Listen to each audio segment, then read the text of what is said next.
Estamos aqui hoje com um convidado super especial que esteve conosco no Festivalto, que aconteceu de 1 a 4 de agosto, lá em Alto Paraíso de Goiás.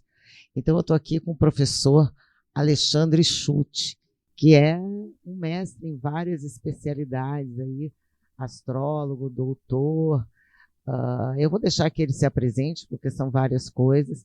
Mas, enfim, viemos aqui dessa experiência mágica que foi o Festivalto, que foi um lugar de reconexão, onde nós podemos vibrar energias positivas para esse nosso planeta, que está num momento bastante complicado.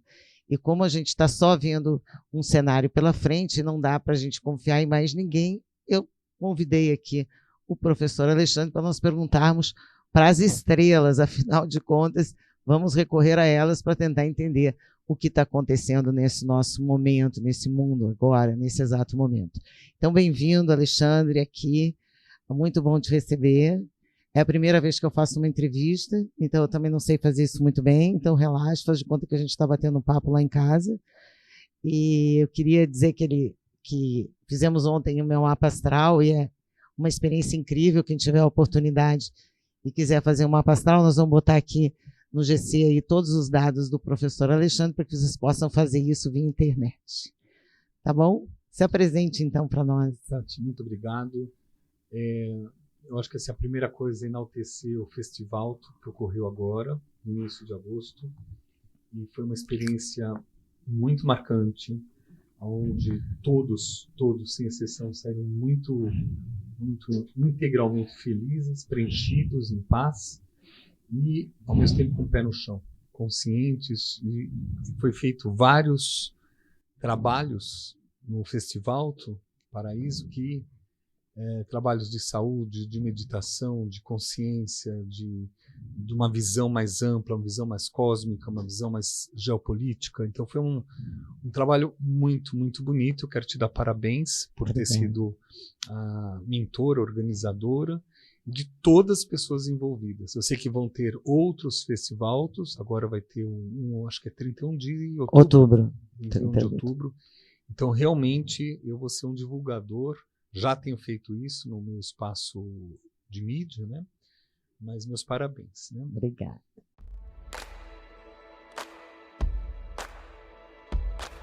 E essa crise, essa guerra, ela tem data para acabar? Quando é que esses aspectos só em 21, 14? Foi o que eu falei, a gente está em 2024, né? Então, ano que vem ocorrem aspectos, ano que vem, 2026, um pouco aspectos bem fortes, né? Referentes a essa manifestação de guerra. Então, ela deve ocorrer em vários locais. Ela está começando a sair dessas energias de economia, de diplomacia, e ela começa a se manifestar fisicamente, né, como foram outras guerras. E depois, em 2027, a coisa dá uma melhorada, 2030, 2029 diminui, e depois dá uma acalmada. Né? Existem ciclos que ainda estão por vir, tipo Netuno e Saturno, que vão pegar o mapa do Brasil, né? E, ao mesmo tempo, não é só notícias pesadas de política, mas na política, como a política tem a ver com interesse, qual o seu interesse, né? E você vê grupos com interesses diferentes, onde o outro é excluído, a tendência, por isso que eu falei sobre Plutão e Áries, a tendência é ficar sempre repetindo ciclos, e ninguém cresce com a dor, ninguém tem alegria com a dor, não tem povo que tem felicidade com esse tipo de vida de guerra. E, infelizmente, os ciclos, nesse momento, tão fortes, é uma coisa em astrologia muito clara, onde você vê ciclos planetários trazendo essa violência no ar, e, ao mesmo tempo, o Plutão entrando em Aquário amplia a inteligência artificial. Ele vai dominar agora, a partir do ano que vem, ele já entra definitivo e começa a mudar novamente as relações trabalhistas. Então, não é guerra, mas é uma nova relação de economia. Então, são muitas coisas que o ser humano tem que se adaptar a novos tempos.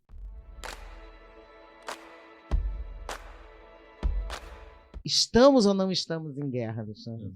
Sim, estamos em guerra. Há uma guerra psíquica, há uma guerra energética, há uma guerra política. Não necessariamente a guerra, quando a gente fala de uma guerra maior, que estão um país atacando o outro, mas existe.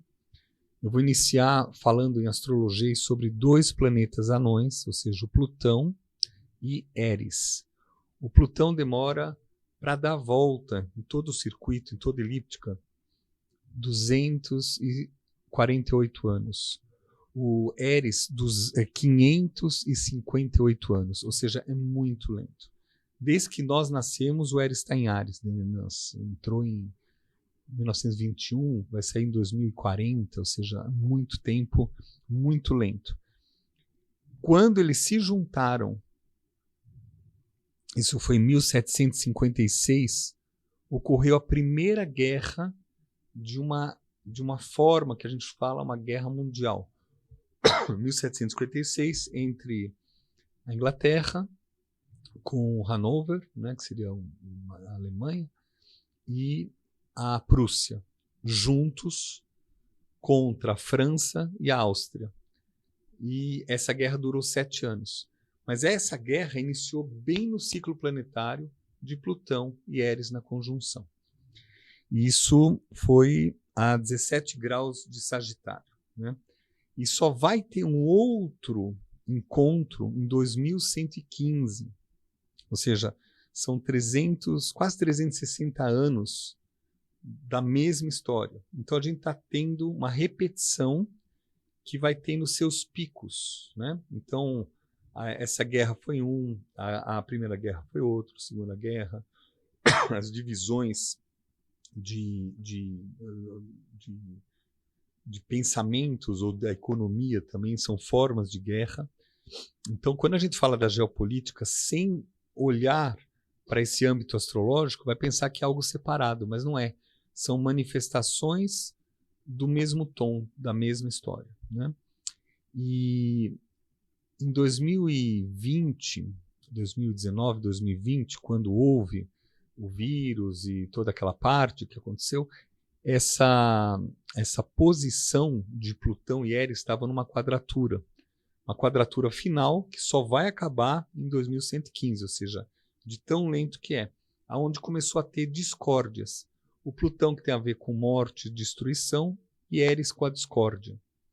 E eles se encontram e aí tem toda uma fala, uma dinâmica aonde você cria discórdia e você põe o outro, tentando anular o outro, inclusive, né? Tentando anular o outro, tudo que for. Então, mesmo se a pessoa estiver certa e não há necessidade de razão, o importante é o conflito. Então, existe realmente guerra, existem guerras fundamentalistas, existem guerras religiosas. Hoje, no mundo, em 2024, tem várias guerras ocorrendo ao mesmo tempo e algumas estão se interconectando. Então, a gente tem Rússia e Ucrânia. Inclusive, hoje, dia 8, a Ucrânia acabou, agora, vindo para cá, a Ucrânia acabou de se aproximar de um local atômico, nuclear, da Rússia. Eles mudaram a estratégia e conseguiram invadir nessa região. Então você vê assim, essa guerra vai perdurar ainda muito tempo. A gente tem Israel e Irã, só que Irã tem vários nomes. Então tem Hamas em Gaza, Hezbollah no sul do Líbano, aí tem no Iêmen tem outro, na Turquia agora que também está se posicionando. Essa guerra, ela tem, para entender essa guerra, precisa entender a parte do islamismo, né? Em especial o fundamento ideológico da Guarda Revolucionária.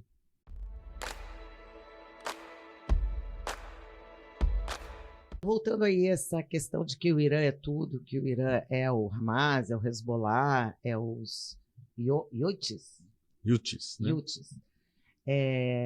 Como é que é essa história desse conflito? Eu vi que você falou para mim que aquele ataque em Israel ele também teve a ver com o eclipse. Sim.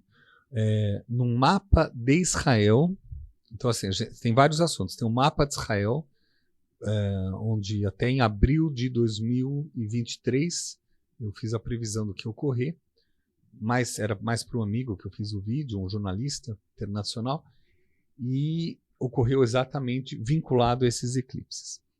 Mas não foi só eclipse, tem eclipse e no mapa de Israel ocorreu uma lua nova invertida, que ela vai perdurar até ano que vem, em junho. Então, do dia 4 de junho de 2025, Israel começa um ciclo novo de uma lua nova, e provavelmente, mesmo com ataques constantes, com essa parte mundial de uma ativação de antissemitismo, Israel acaba triunfando a partir do ano que vem, né?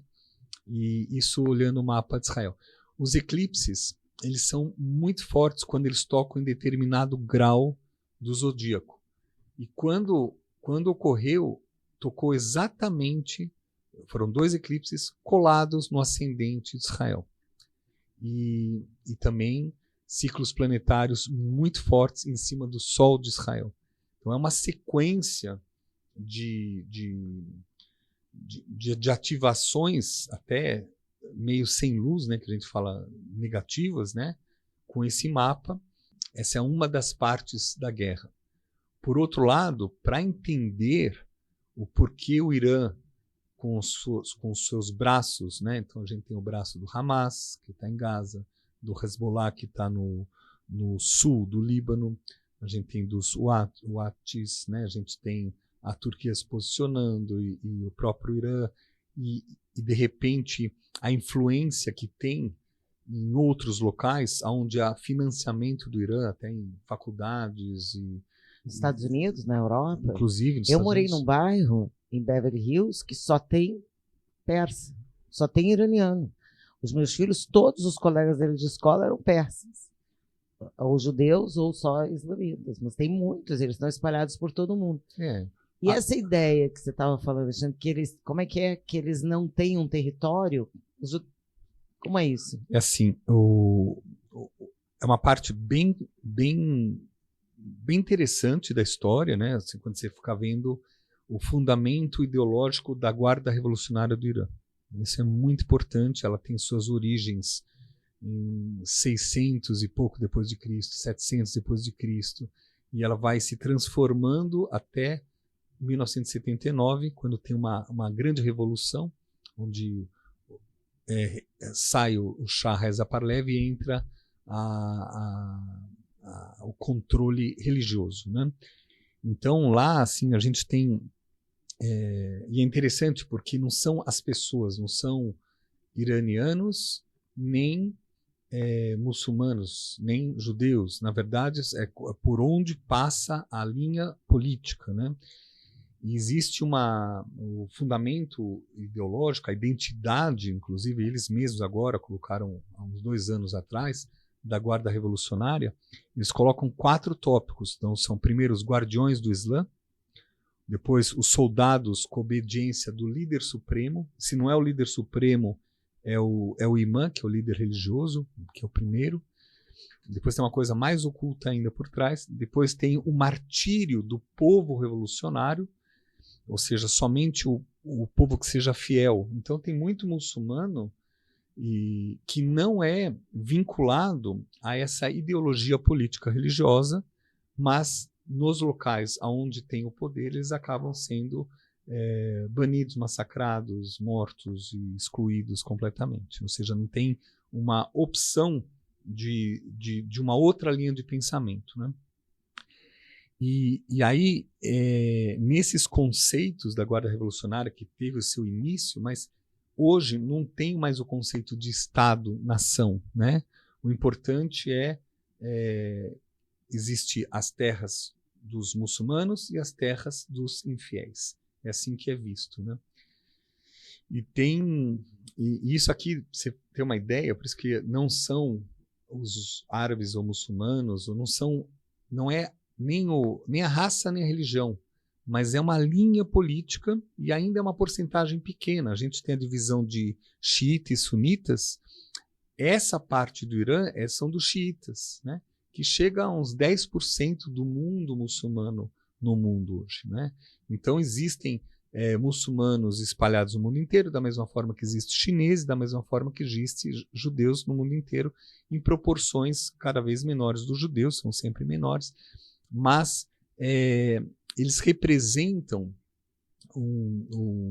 tanto os judeus como os cristãos, os infiéis em relação a esse mundo da Guarda Revolucionária do Irã.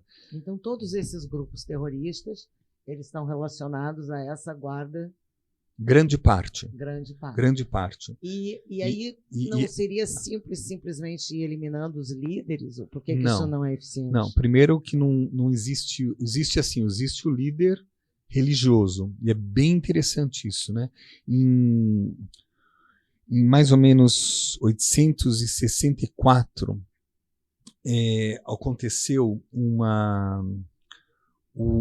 o Nard, né? Ou seja, que é o nardismo, ocultaram um dos representantes porque ele poderia morrer.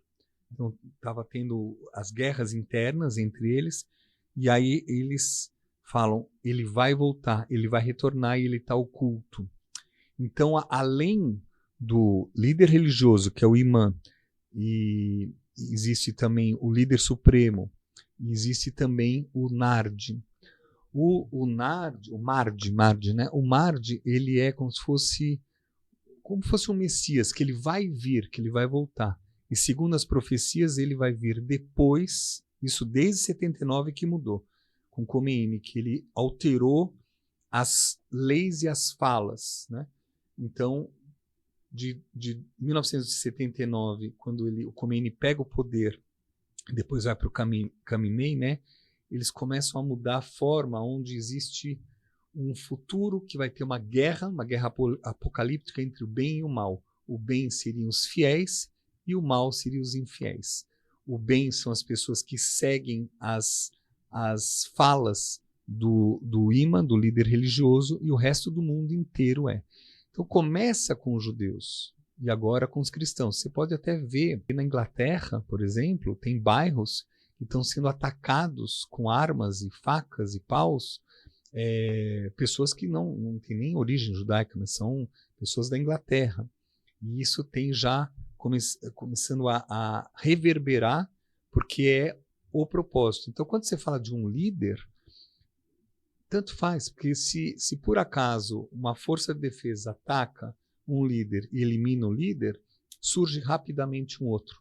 Se esse também for eliminado, porque na verdade todos são soldados do líder supremo e do imã do líder religioso. Então isso vai se proliferando, e isso é um assunto super sério, porque você não consegue identificar a liderança, e o Irã é uma das lideranças de guerra que tem como propósito, e é falado no mundo interno deles, que eles vão se proliferar. Existem 5 estágios, né? O primeiro é a Revolução Islâmica, que já ocorreu. O segundo é o regime islâmico, que já ocorreu. Depois é o governo islâmico. Depois é a sociedade islâmica. E, por último, a civilização islâmica. E nisso você vê no Canadá pessoas falando, nós não estamos nem aí com o governo. Na Inglaterra, nós na França, na Dinamarca, provavelmente aqui também no país, no Brasil, nós não estamos vinculados ao governo, nós somos vinculados ao líder religioso e ao que ele fala, que é virar uma civilização islâmica. Então esse é um assunto que faz parte dessa guerra oculta que está acontecendo agora. Porque a gente teve agora o caso de Bangladesh também. No próprio Irã, as eleições foram fraudadas também, né? O povo foi reclamar na rua e foi eliminado. A gente está vendo essa questão aí dos islâmicos tomando, né, Bangladesh e aí matando, uma carnificina horrorosa está acontecendo agora por motivo religioso. Do Bangladesh é interessante porque tanto quando começou a Primavera Árabe, quando Plutão entrou em Capricórnio, e agora esse ano que está pela última vez passando o resquício, o último detalhe, que é até novembro, nesse período foi o período que Bangladesh teve um outro governo. E agora caiu, as filhas, né, do comandante saíram, inclusive, e agora está sendo invadido e está tendo muito estupro, muito, assim, isso não sai nas mídias, mas quem segue os jornalistas abertos no mundo inteiro vê as mulheres presas e ocorrendo. É muito triste, é muito deprimente ver a falta de respeito às mulheres nesse sistema político que vai perdurar ainda, né?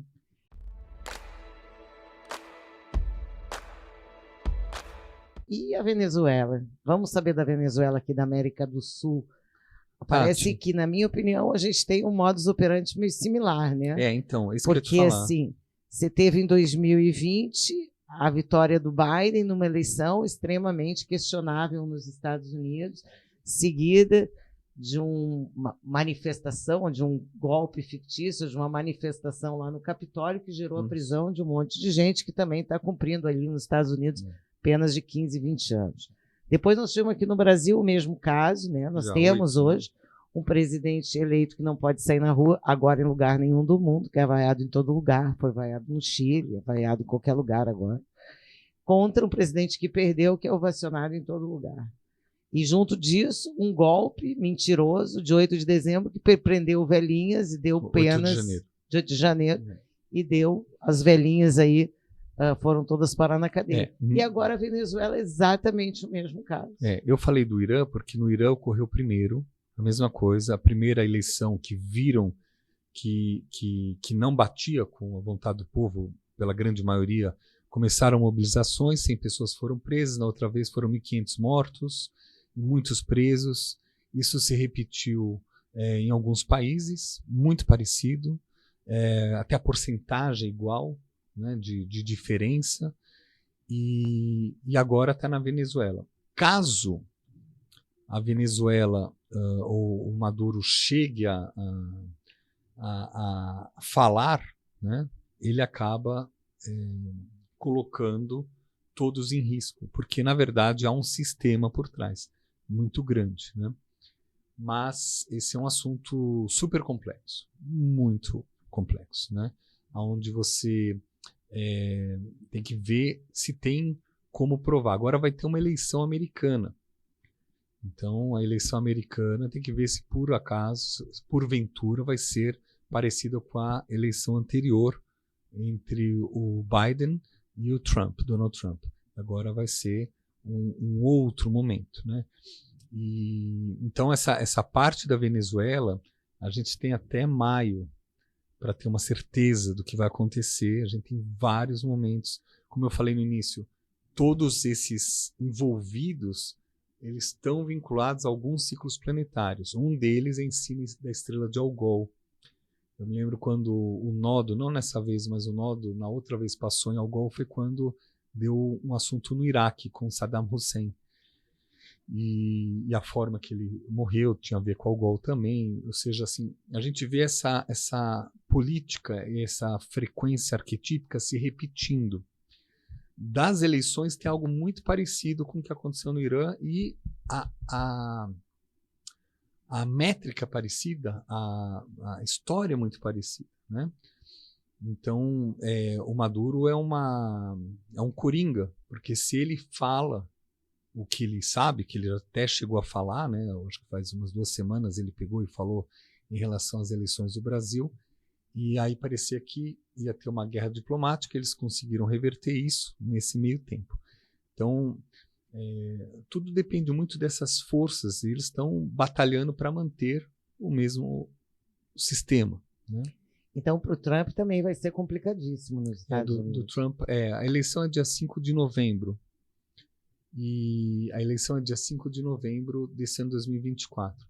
É interessante que nesse dia o Plutão vai estar bem a 0 graus, né? Bem colado, né? Assim, no Aquário Capricórnio, e o Marte vai estar exatamente oposto. Ou seja, toda essa guerra que está acontecendo no mundo dá para visualizar como se fosse esse momento da eleição americana, como se ela simbolizasse essa guerra entre 2 caminhos diferentes, né? 2 momentos, duas condutas, e fora o que é mal falado um do outro, porque um pega e fala do outro, e as pessoas acabam não sabendo exatamente o que está acontecendo. Elas repetem como fosse massa de manobra. Uma coisa importante, toda vez que um planeta lento ele muda de um signo para outro, como Plutão, Urano, Éris ou Netuno, Saturno um pouco também, toda vez que eles estão em conflito, mobiliza o mundo, a população, o inconsciente coletivo. E muita gente sem informação acaba meio que tendenciando, indo para algum lado e para outro. É a massa de manobra. É a massa de manobra. Favorece a massa de manobra nesse momento. Isso é um assunto muito importante, tanto para ambos os lados, né? Porque assim, e em todos os momentos da história, todos os momentos da história sempre foram assim. A questão é vai falar de democracia, mas não é democracia. Vai falar de voto, mas não é voto. Então, eu acho que essa é a questão que tem que ser trabalhada pelas pessoas que estão vinculadas agora. Mas observando tecnicamente, a gente sabe que há uma mobilização grande. Então as pessoas vão às ruas, elas vão protestando.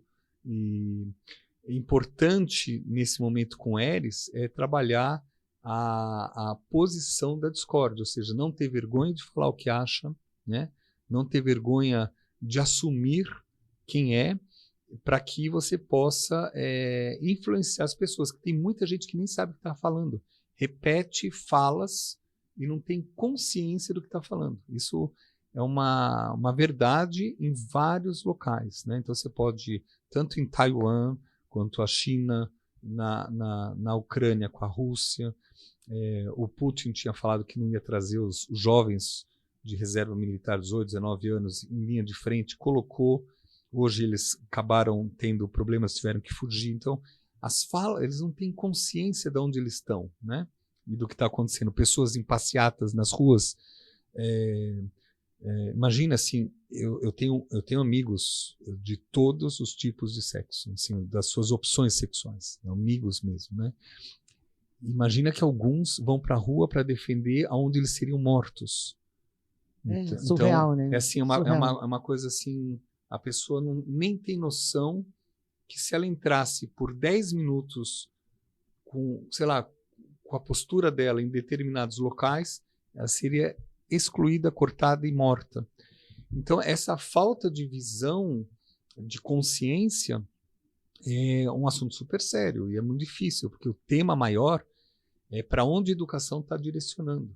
Você vê, quando a pessoa tem consciência, ela começa a intervir na educação, e quando ela quer manipular, ela intervém na educação, mesmo que seja a longo prazo, e de repente as pessoas nem sabem que elas têm direito, nem sabem que elas têm função, ou até, infelizmente, as mulheres nem sabem que elas podem ter uma vida saudável, elas têm que andar com burcas, e elas acham um absurdo a mulher ser solta só para ela poder andar na rua. Ou seja, tem faltas de consciência nisso. É uma coisa cultural, né, que vai deixando o homem cada vez mais involuído, diria assim, né? Não é evoluído, é involuído. E eu falo com isso com propriedade porque eu conheço pessoas que eram do Irã, que moram aqui no Brasil, na Europa, que tinham uma vida muito feliz e agora são proibidas de viverem a vida, pelo menos a quem ficou na família. Se você for falar, eu até fiz um vídeo uma vez que eu fui ajudar o pessoal da Síria falou, Ale, desculpa, melhor você tirar o vídeo, porque senão vão matar minha família. Depois a mesma coisa no Líbano, quando teve uma explosão, eu falei, vamos rezar por tais famílias que estão no hospital. Aí a pessoa me ligou, Ale, desculpa, não devia ter falado, porque já começaram a ligar. É como se eles estivessem conectados, né? Se você é vinculado a esse infiel, você vai morrer. Então, esse é uma situação geopolítica que, como eu falei, isso aqui vai perdurar ainda por muito e muito tempo.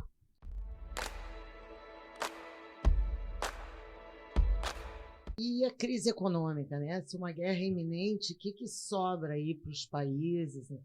Eu estava falando que tem estava vendo que tem uma possibilidade de desabastecimento, inclusive nos Estados Unidos, e a gente está vendo algum momento aí que a guerra vá, de uma certa maneira, atrapalhar mesmo a economia, a ponto de a gente viver momentos de escassez, esse tipo de coisa?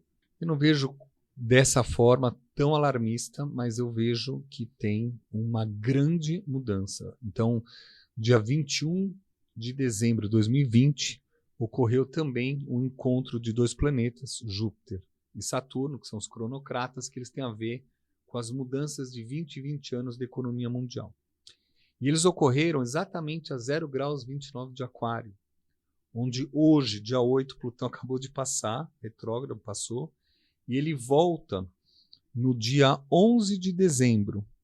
Então, a partir do 11 de dezembro, a partir do final desse ano, a gente começa a ver um outro direcionamento na economia.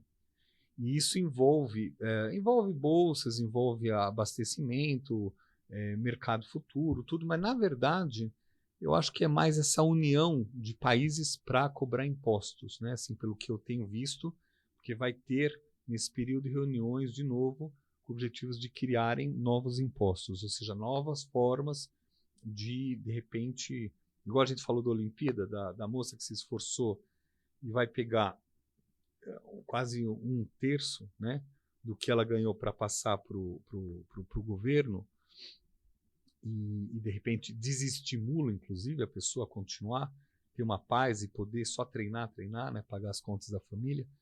O mesmo deve ocorrer de uma forma mundial. Então eu vejo que a economia mundial ela tem uma mudança. Toda vez que tem quando ocorreu esse ciclo, alguns bancos mostraram que estavam hiperinflacionados e com uma falsa retórica, os papéis não batiam. Esses bancos foram ou falidos ou recomprados por outros bancos. E isso deve se repetir agora em dezembro novamente. Olha aí, então, você se cuide, que segundo o Alexandre aqui, nós podemos ver um momento difícil aí da economia na virada desse ano, por conta dessa questão. Aqui no Brasil a gente já está vendo, né, porque nós estamos observando uma economia que não vai indo muito bem, que vai se arrastando, e nós temos aqui essa previsão aqui no Brasil vai bater de qualquer jeito, porque quando chegar em outubro vai ter uma mudança no Banco Central, e aí essa pequena estabilidade que o Brasil conseguiu, apesar desse desgoverno, provavelmente também vai terminar. Então, se preparem aí que outubro, até o final do ano, a situação do brasileiro, de uma forma geral, piora bastante. É muito imposto que nós vamos pagar e cada vez vai sobrar menos dinheiro para o cidadão, que é mais ou menos a ideia dos países socialistas. Tudo que você trabalha, 70%, 80% vai para o governo e você vive com uma miséria daquilo que você produziu, que você não consegue comprar nada. E aí a economia não se estimula e nada acontece. E essa ideia de um governo que detém o poder econômico, ou seja, de um Estado grande e um indivíduo pequeno, é a contraposição dos líderes ditos de direita no mundo que acreditam na ideia oposta, ou seja, um Estado menor, mais eficiente e um cidadão mais fortalecido, né? E essa é basicamente as duas ideias que conflitam hoje no mundo, né? Que é a ideia de que eu sou livre, eu escolho o país, onde eu estou, eu visto a minha pátria, eu seguro a minha família, eu tenho a minha propriedade, eu tenho a minha segurança material, e isso está sendo jogado. Você não tem nada e vai ser feliz, né? É a tese do Fórum Econômico Mundial. Essa é a tese de quem é dono do mundo. Ele é dono do mundo e quer que você não seja dono de nada, basicamente. Essa é a ideia.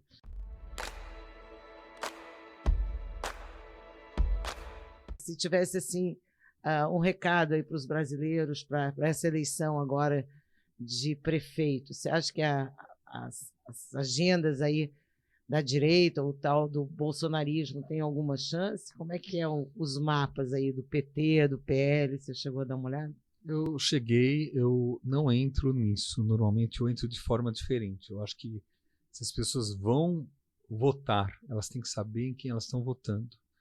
No caso, lá em São Paulo, os vereadores, com exceção de uma, duas vereadoras, aprovaram à noite, a toque de caixa, uma mudança completamente da área de São Paulo. E aí, com a pressão das instituições, das lideranças de vários bairros, a gente conseguiu reverter tudo isso. Então você fala, poxa, então quem são esses vereadores? Eles não estão a favor do município. Isso ocorre em todo o país. Então, quando for votar, tem que ficar atento à história, quem é, tudo mais. Em relação à eleição, à votação, eu coloquei uma vez publicamente, na época do Aécio e da Dilma, a minha dúvida, né, que até colocaram como se eu estivesse ainda continuando, mas daquela época que de repente apaga. Na Venezuela, né? Apagou a eleição no meio, a contagem, de repente quando volta tem uma alteração de vetor e muda. Então, eu não tenho acesso a isso, eu acho que quem tem acesso às informações, né, tem que ser, eu acho que essa vez a Venezuela fez muito bem feito, né, a população, de estar acompanhando os votos. Pelo mapa do Brasil, eu não vejo uma mudança agora, eu não vejo quantum de consciência da população para se manifestar e para poder estar atento aos detalhes da votação. Independente de quem seja o resultado, eu ainda não vejo a população firme e forte para isso. Vai ter um momento para isso, que não é nesse período que a gente está agora de eleição. Então, eu te agradeço imensamente, primeiro por ter estado conosco no festival, que foi maravilhoso, e depois por esse prazer aqui de vir com a gente bater esse papo sobre astrologia. Foi um prazer te receber aqui, Alexandre. Espero obrigado. Que você, sempre que vier a Salvador, e você que quiser fazer seu mapa astral, já sabe aqui quem é o astrólogo que eu indico aqui, o Alexandre Chute, que é maravilhoso e vai mostrar todas as coisas. O meu tá maravilhoso, viu, gente? O meu, para mim, se o planeta tá mal, para mim, em compensação, tá tudo maravilhoso. O bom que a gente falou vários assuntos, né? De saúde, de negócios, de família, de relacionamentos, e você já tem muita consciência, então foi uma sessão mais profunda mesmo, né? Muito boa. Então aproveitem, porque aí é homeopata, já fez constelação familiar, então o nível de conhecimento é imenso, para não falar só de astrologia, evidentemente, é uma consulta inteira. Então, um grande abraço para vocês, a gente se vê daqui a um tempo nesse programa, que ainda não tem data nem dia certo para ir ao ar, mas a gente está aqui nessa missão, tá bom? Muito obrigado pelo convite.